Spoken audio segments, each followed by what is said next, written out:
The night janitor found it first, a logbook tucked behind a radiator in the basement of the abandoned medical ward, its pages water-stained, but readable, filled with neat columns of numbers that told a story no one had authorized.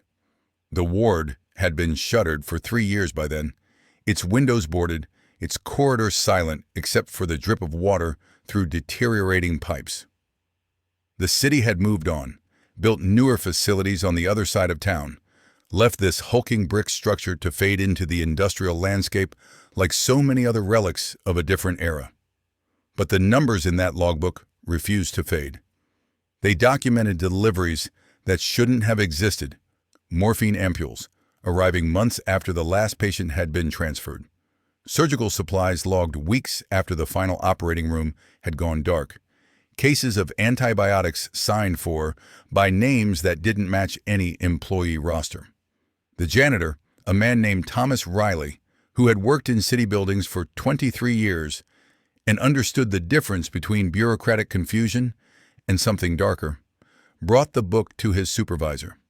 The supervisor examined it for 15 minutes, closed it carefully, and told Riley to forget what he'd seen. 3 days later, the logbook disappeared from the maintenance office. 2 weeks after that, Riley accepted early retirement. He moved to his daughter's house in another state and never spoke about the numbers again. Though sometimes at night, he would wake thinking about those neat columns, wondering how many lives had intersected with whatever operation had been running in the shadows of that supposedly empty building.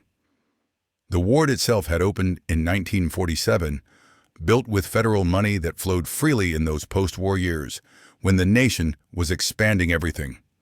Highways, hospitals, ambitions. It occupied the 3rd and 4th floors of Metropolitan Hospital, a sprawling complex that served the eastern neighborhoods of an industrial city where steel mills and shipping yards provided employment for tens of thousands. The neighborhoods were dense with immigrant communities, tight blocks of row houses where multiple generations lived under single roofs, where trust in authority was provisional at best, and where certain men had learned to operate in the spaces between official structures and street-level reality. The hospital administrators were civic-minded people mostly, believers in modern medicine and public health, but they existed in an ecosystem they only partially understood. The ward was intended for difficult cases, complex surgeries, extended recoveries, patients requiring specialized care that couldn't be provided in the general wards. It had 20 beds, 2 operating rooms, and a pharmacy that stocked medications most neighborhood clinics could only dream of accessing. For the first 5 years, it functioned more or less as designed, though there were always small irregularities that the head nurse, Margaret Chen, noticed but couldn't quite explain. Supplies that ran lower than usage records suggested, deliveries that arrived at odd hours, orderlies she didn't recognize moving equipment through service corridors. Chen had come to nursing through necessity rather than calling. Her family had run a small grocery in Chinatown before the war, and she had watched her father navigate the complex web of suppliers, distributors, and neighborhood figures who controlled various aspects of commerce in those crowded blocks. She understood that official channels were often just one layer of a deeper system, that goods moved through unofficial networks, that certain men could make problems disappear or create them depending on their interests. When she started noticing the irregularities in the ward, she didn't immediately report them because she recognized the pattern. Someone was running a side operation, using the hospital's legitimate infrastructure for purposes that existed just beyond the boundaries of hospital policy. What she couldn't determine was the scale or who was orchestrating it. The head of the ward was Dr. Vincent Carmine, a surgeon who had trained at prestigious institutions back east before accepting the position in 1949. He was technically skilled, everyone acknowledged that, but there was something carefully controlled about him, a precision that extended beyond his surgical technique into every interaction. He never raised his voice, never showed frustration, moved through the ward like a man navigating a space he understood completely. Chen noticed that certain patients received preferential treatment, not based on medical need, but on some other calculation she couldn't identify. These patients were often admitted through the emergency room late at night, their paperwork processed by a particular clerk, their care managed personally by Carmine, their discharge papers signed before Chen arrived for her morning shift. The city where all this unfolded was experiencing its own transformation in those years. The immediate post-war boom was beginning to show cracks by the early 50s. Labor disputes at the mills, shipping traffic declining as newer ports with better equipment drew business away, neighborhoods starting to hollow out as younger generations moved to suburbs being carved from farmland. Into these cracks moved various enterprises that had always existed on the margins but now found new opportunities. The traditional gambling operations expanded. Numbers running became more sophisticated. Loan operations serviced workers whose union wages weren't stretching as far as they used to. And there was a growing market for goods that couldn't be purchased through conventional channels. Medications, particularly, which commanded high prices among people who couldn't afford doctor visits or who needed substances that required prescriptions they'd never obtain legally.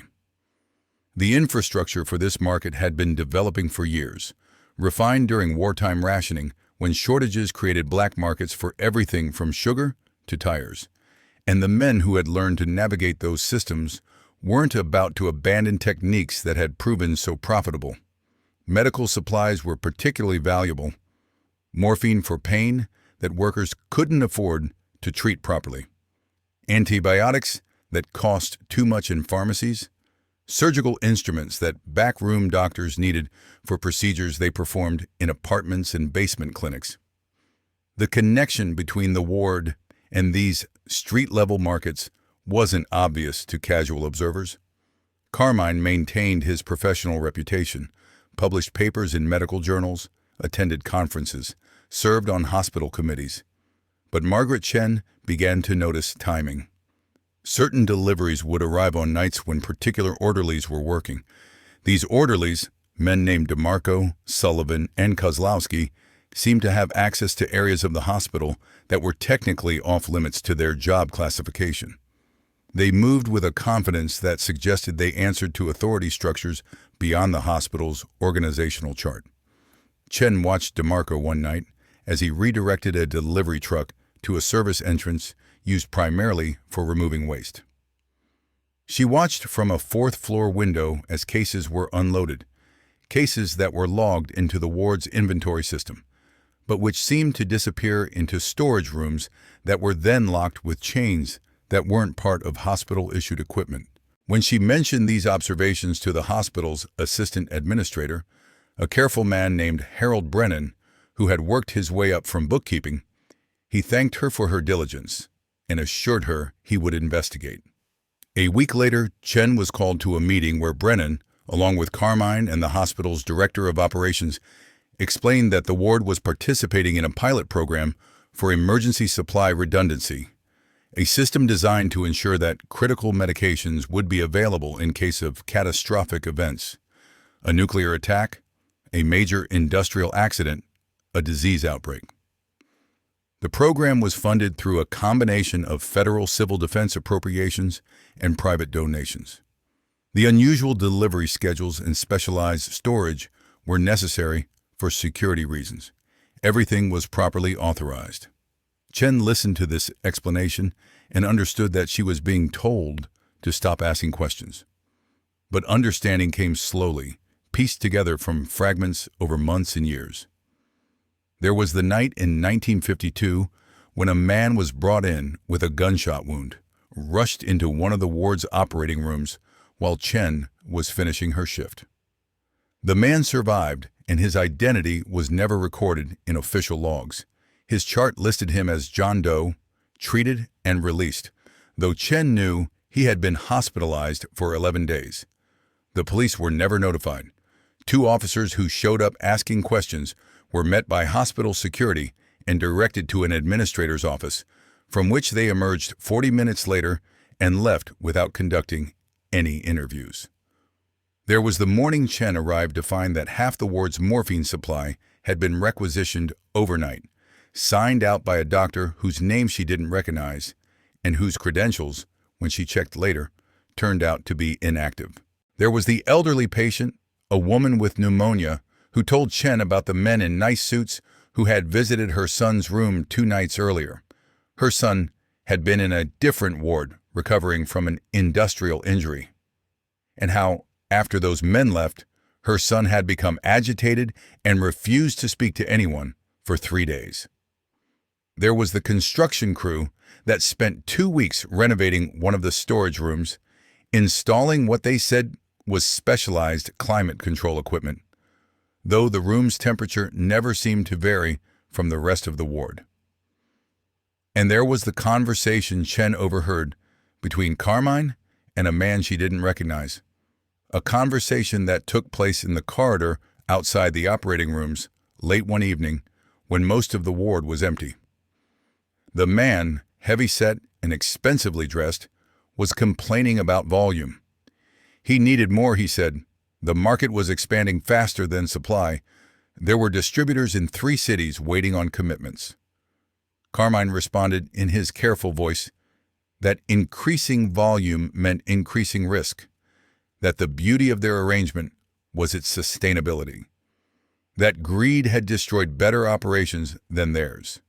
The man seemed to accept this logic, though reluctantly, and the conversation ended with handshake and a clap on the shoulder that suggested a relationship much older and deeper than any legitimate hospital business would explain.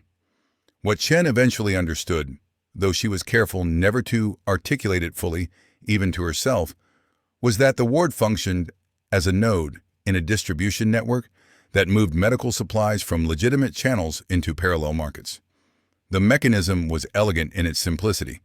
The hospital placed orders with pharmaceutical and medical supply companies, orders that were slightly larger than actual patient needs. These excess supplies were logged into inventory, satisfying auditors and regulators, then quietly redirected through the storage rooms and service entrances that DeMarco and his colleagues controlled. The supplies ended up in the hands of distributors who sold them to neighborhood clinics, to doctors whose licenses were suspended or questionable, to operators running various enterprises that required medical supplies for reasons that ranged from semi-legitimate to completely criminal. The morphine went to pain management in communities where healthcare was inadequate, but also to operations serving addiction that certain interests had encouraged or enabled. The antibiotics went to people who couldn't afford prescriptions, but also to unlicensed practitioners treating injuries that couldn't be explained to authorities. The surgical equipment went to doctors providing care in neighborhoods where hospitals were too far or too expensive, but also to specialists in removing bullets, treating knife wounds, and addressing other trauma that generated too many questions in emergency rooms. The money that flowed back up the chain, and there was money, significant amounts of money, was distributed according to formulas that Chen never fully understood but could occasionally glimpse. Carmine wasn't getting rich visibly. He lived in a respectable but not extravagant house, drove a decent but not flashy car, maintained the appearance of a dedicated public servant. But there were small tells: the vacation property he purchased in the mountains, the investments he made in commercial real estate, the fact that his children attended private schools on a public hospital salary. The protective structure around the operation was multi-layered and sophisticated, drawing on expertise that clearly came from people who had refined these techniques over generations.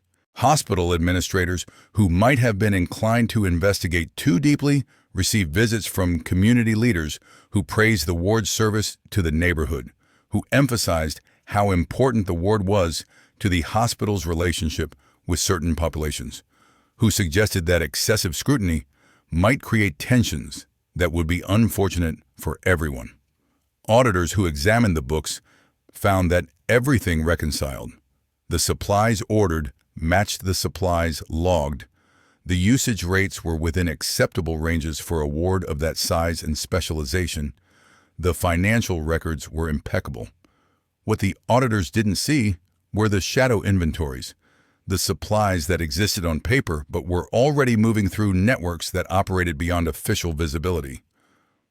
City officials who might have demanded investigations received reminders about campaign contributions from medical equipment suppliers, about the political complexity of questioning hospital operations in neighborhoods where healthcare was already inadequate, about the many ways that cooperation was rewarded and curiosity was punished. The police, those who worked the neighborhoods around the hospital, understood that certain activities were quietly tolerated, that there were boundaries beyond which they weren't expected to venture, that their job was to maintain a certain level of order without disrupting arrangements that more powerful people had sanctioned. The few officers who pressed too hard found themselves transferred to different precincts, their careers redirected through mechanisms that left no fingerprints, their families sometimes receiving visits from helpful strangers who offered advice about not creating unnecessary problems. Margaret Chen watched all of this unfold with a clarity born from her upbringing, understanding that she was observing a system that was simultaneously corrupt and, in its own way, functional. The ward did provide legitimate medical care. Patients were treated, surgeries were performed, people recovered and returned to their lives. But woven through this legitimate operation was something else, a parallel structure that extracted value and diverted resources according to logic that had nothing to do with healing. She considered reporting what she knew. But to whom? The hospital administration was complicit or willfully blind. The police were part of the ecosystem that sustained the operation. The newspapers, she suspected, would either ignore the story or face pressures that would kill any investigation. And there was the practical reality that speaking out would cost her employment in a profession where reputations mattered, where being labeled a troublemaker could mean the end of a career. So she documented what she saw, kept her own private records, careful notes about deliveries and discrepancies, names and dates and quantities. She stored these records in a lockbox in her apartment, telling herself that someday they might matter, that someday the time would come when testimony would be needed. But mostly she just continued working, providing the best care she could to the patients who came through the ward, navigating around the corruption that hummed through the building like electricity through wires. The operation's slow unraveling began not with exposure, but with expansion. By the mid-50s, the market for diverted medical supplies had grown beyond what a single hospital ward could service sustainably. Other wards in other hospitals were being developed as similar nodes in the distribution network. Competition emerged between different factions who controlled different territories, different supply chains, different institutional connections. The elegant simplicity that had characterized the initial operation gave way to more complex arrangements involving more people, more money, more opportunities for mistakes and conflicts. Carmine began showing signs of stress that Chen had never seen before. Weight loss, impatience, a tremor in his hands that hadn't existed previously. The orderlies who had once moved through the ward with confidence now seemed nervous, checking over their shoulders, having urgent, whispered conversations in stairwells. DeMarco disappeared for 2 weeks and returned with his arm in a cast, offering no explanation. A new administrator arrived at the hospital, a man named Peterson, who came from outside the city and seemed genuinely unaware of the arrangements that governed certain aspects of the institution's operation. He began asking questions about supply utilization rates, about delivery schedules, about the ward's unusual patterns of medication usage. Brennan tried to manage him, to guide him toward areas of inquiry that were safer. But Peterson had been hired specifically to modernize the hospital's operations, and he approached the job with earnest determination. The crisis came in the spring of 1956, when a federal audit, triggered by concerns about civil defense spending across multiple states, began examining hospital programs that received emergency preparedness funding. The cover story that had been used to explain the ward's irregular supply patterns suddenly required documentation that didn't exist or couldn't withstand serious scrutiny. Carmine and the administrators who had protected the operation faced a choice. They could fabricate the required documentation and hope the auditors accepted it, or they could shut down the operation and hope that closing it would prevent deeper investigation into what had actually been happening. They chose the latter option, but the shutdown had to be managed carefully to avoid raising questions about why a supposedly essential program was being terminated. The solution was to close the entire ward, not just the particular programs that were problematic. Declining patient census was cited. The city's population was shifting, newer facilities were better equipped, resources needed to be consolidated. Over a period of 6 months, the wards wound down operations. Patients were transferred to other units. Staff were reassigned or offered early retirement packages. Equipment was inventoried and redistributed. The operating rooms went dark. The pharmacy was emptied and its supplies transferred to the main hospital stock. By early 1957, the ward was officially closed, its doors locked, its windows boarded, its future uncertain. But the network that had operated through the ward didn't simply disappear. It adapted, found new routes, established new infrastructure. The relationships that had been built, the connections that had been forged, the expertise that had been developed, all of this persisted and found expression through different channels. Some of the personnel who had worked in the ward moved to other positions in other institutions where similar operations could be established. Some of the distributors who had relied on the ward's supplies found new sources, connected with operations in other cities, built larger and more sophisticated networks. The money that had flowed through the system continued flowing, just through different pipelines. And the pattern repeated itself elsewhere. Other wards, other hospitals, other institutions that existed at the intersection of public service and private profit, where official purposes could be used to mask unofficial activities, where the infrastructure of legitimate healthcare could be quietly adapted to serve parallel markets. Margaret Chen retired in 1959, taking a position at a smaller hospital in a quieter neighborhood, where the complexities of institutional corruption were less visible. She kept her private records, occasionally adding to them when she heard through professional networks about situations that seemed familiar. A ward with unexplained supply usage, an administrator who lived beyond his salary, an operation that served patients while also serving interests that had nothing to do with healing. She thought about going to authorities several times, prepared statements that she never delivered, contacted journalists who seemed interested but never followed through. The reality she eventually accepted was that the system she had observed was protected not by any single person or decision, but by the collective interest of multiple parties. The criminals who profited directly, the administrators who received various considerations for their cooperation, the politicians who benefited from campaign contributions and constituent services, the police who understood that certain activities were outside their jurisdiction, the community members who received services through the black markets that the operation supplied. Exposing one piece of this network would accomplish little. The rest would adapt and continue. Real change would require dismantling structures of power and corruption that extended far beyond any individual hospital ward, and Chen understood that she lacked the resources, the protection, and ultimately the will to undertake such an effort. So she kept her records as a form of testimony, evidence that someone had seen and understood, proof that could perhaps matter someday in ways she couldn't predict. The abandoned ward sat empty for 3 years before the maintenance crew discovered the logbook that Thomas Riley found. During those 3 years, the building deteriorated steadily. Pipes burst, ceiling tiles collapsed, moisture-damaged walls and floors.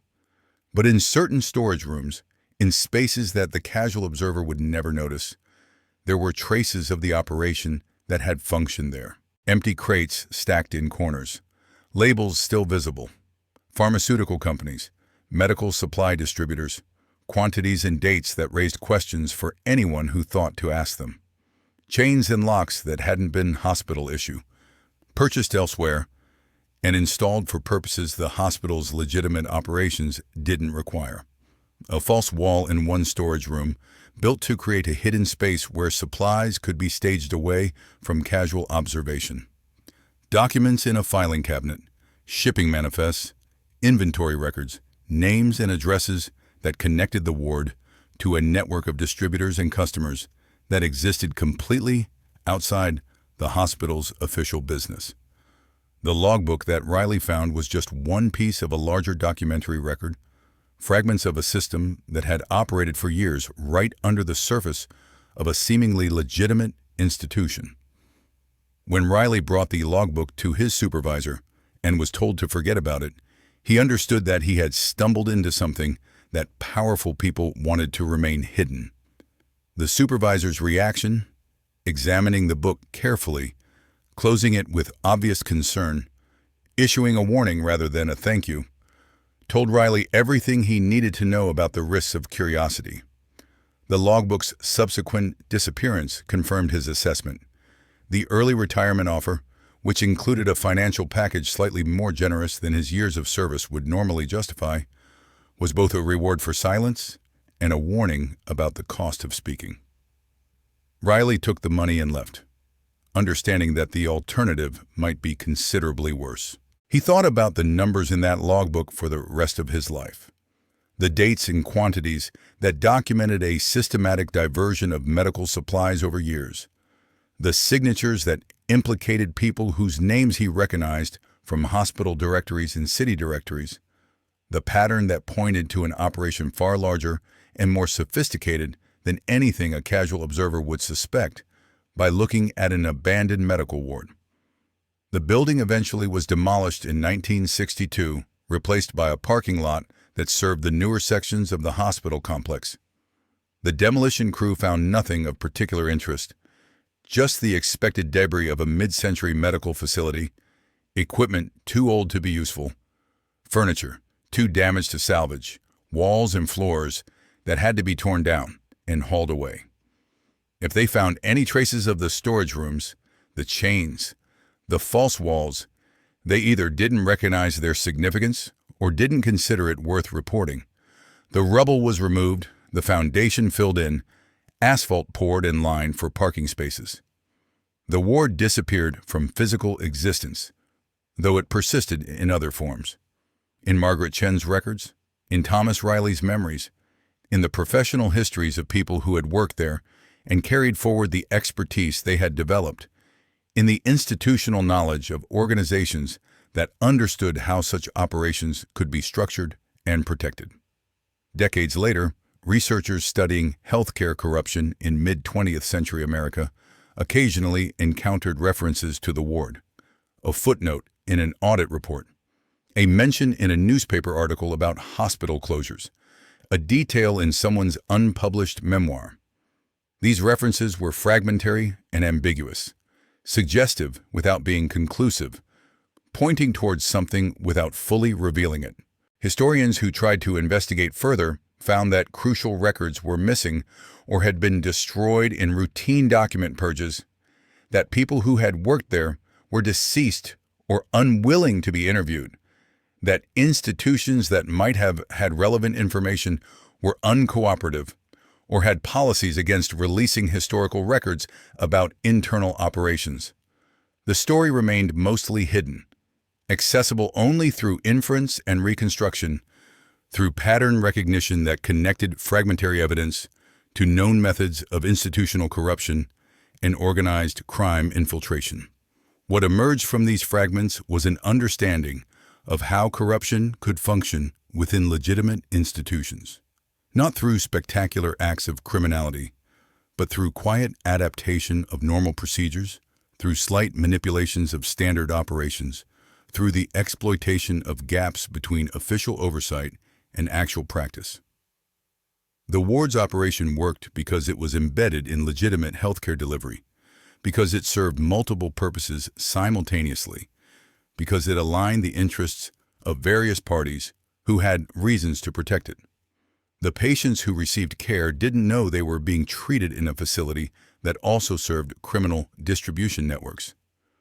The hospital administrators, who weren't directly involved, had incentives to remain ignorant, to accept plausible explanations rather than investigate suspicions. The regulators and auditors who examined the operation saw paperwork that appeared correct, numbers that reconciled, procedures that seemed properly authorized. Only people like Margaret Chen, who were close enough to observe daily operations and knowledgeable enough to recognize patterns, could perceive the shadow structure that hummed beneath the legitimate surface. And even they were limited by their position within hierarchies that rewarded silence and punished disclosure, by their understanding that speaking out would accomplish little beyond destroying their own careers, by their recognition that the corruption they observed was protected by networks of power that extended far beyond their ability to challenge. The empty ward, in the years before its demolition, stood as a monument to this complex reality, a space where genuine medical care had been provided, where lives had been saved, where skilled professionals had practiced their craft, but also where criminal enterprise had flourished, where resources intended for public benefit had been diverted to private profit, where the infrastructure of institutional healthcare had been quietly adapted to serve interests that had nothing to do with healing. The boarded windows and locked doors contained all of these contradictions, all of these layers of purpose and use, all of the complexity that made simple narratives of corruption inadequate. The story wasn't about good people and bad people, though some of each were certainly present. It was about systems that created opportunities for exploitation, about institutions that existed at the intersection of multiple economies, about the ordinary mechanisms through which corruption could enter spaces designed for public service. The logbook that Thomas Riley found documented this reality in columns of numbers, in dates and quantities and signatures that told a story the official records never acknowledged. And when that logbook disappeared, when Riley accepted his early retirement, when the ward was finally demolished and paved over, the story persisted anyway, in memory, in fragmentary documentation, in the patterns that would repeat themselves in other places and other times, wherever legitimate institutions offered infrastructure that criminal enterprise could quietly exploit. Margaret Chen died in 1983, and her records, the careful notes she had kept in her lockbox for nearly 30 years, were discovered by her daughter while settling the estate. The daughter, who had become a lawyer, examined the records with professional interest, recognizing immediately their potential significance. She contacted authorities, submitted the records as evidence, initiated an investigation. But by then, so much time had passed. The people named in Chen's notes were mostly deceased or elderly, beyond effective prosecution. The hospital itself had been restructured multiple times, its records reorganized or destroyed through normal retention policies. The pharmaceutical companies had merged or gone out of business. The distributors had long since moved on to other enterprises or died. The police who had protected the operation were retired or dead. The politicians who had benefited were out of office. The investigation proceeded for 18 months before concluding that while Chen's records suggested improper activities had occurred, the evidence was too dated and too incomplete to support any legal action. The records were filed in a government archive where they remain accessible to researchers but rarely examined, one more fragment of institutional history that documents corruption while failing to produce accountability. The parking lot that replaced the ward is still there, still serving the hospital complex that continues to provide care to the city's eastern neighborhoods. Cars come and go. Physicians and nurses walk across the asphalt toward the newer buildings, patients and visitors park, and make their way to appointments and bedsides. Under their feet, under the asphalt and fill dirt, are the foundations of the ward where all of this unfolded. Rooms where patients recovered and criminal enterprise operated simultaneously. Corridors where genuine healing and systematic theft moved through the same spaces. Operating rooms where skilled surgeons saved lives while participating in networks of corruption that extended into communities and institutions throughout the city. The foundations remain, buried but not gone, much like the networks of power and influence that made the operation possible and that persisted long after the ward itself was demolished. History doesn't disappear through demolition or denial.